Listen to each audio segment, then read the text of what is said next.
সবার কপালে আসলে সবকিছু সুখ হয় না। যাই হোক, আজকে একটু মিনি ব্লগ নিয়ে চলে আসছি। এই তো আজকে রান্না হবে নিরামিষ, বড়া করব, বেগুনি করব আর সবজি।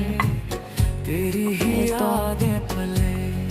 বেগুনির জন্য বেসন গুলে নিলাম, বড়াও করবো ওগুলা দিয়ে। তো বড়া করতেছি, তারপর করব বেগুনি, অল্প করে করে করতেছি আর কি। খাবো তো দুইজন মানুষে, আমি আর আমার মেয়ে খাবে। যাই হোক, আসলে সবাই তো আর সব কিছু চাইলে পায় না, সেরকম সবার কপালে একটা অসম্পূর্ণ থেকে যায়। দূর থেকে সবাইকে মনে হয় সুখে আছে, কিন্তু আসলে কেউ সুখে নাই, একটা না একটা নিয়ে অসুখে সবাই আছে। উপর থেকে ফিটফাট মনে হয় সেরকম।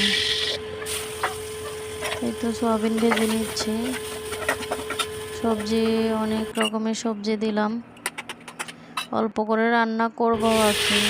করতে করতে দেখতেছি অনেকগুলো হয়ে গেছে, এটা 2 দিন ধরে খাবো, অনেক বেশি হয়ে গেছে।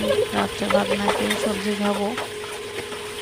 সবজি খাওয়াটা স্বাস্থ্যের জন্য ভালো, আপনারা কি বলেন? আপনারা যদি আমাকে ভালোবেসে থাকেন, লাইক করে দেবেন, সাবস্ক্রাইব করে দেবেন, ফলো করবেন। এ তো ফাঁকে একটু আম খেলাম রান্না করতে করতে। কাঁঠালগুলো একদম শক্ত ছিল, শক্ত শক্ত কাঁঠালটা ভালো পড়ে নাই, একদম শক্ত। 2-1টা খুলে খেলাম। তো রান্না হয়ে গেছে। Tata, bye bye.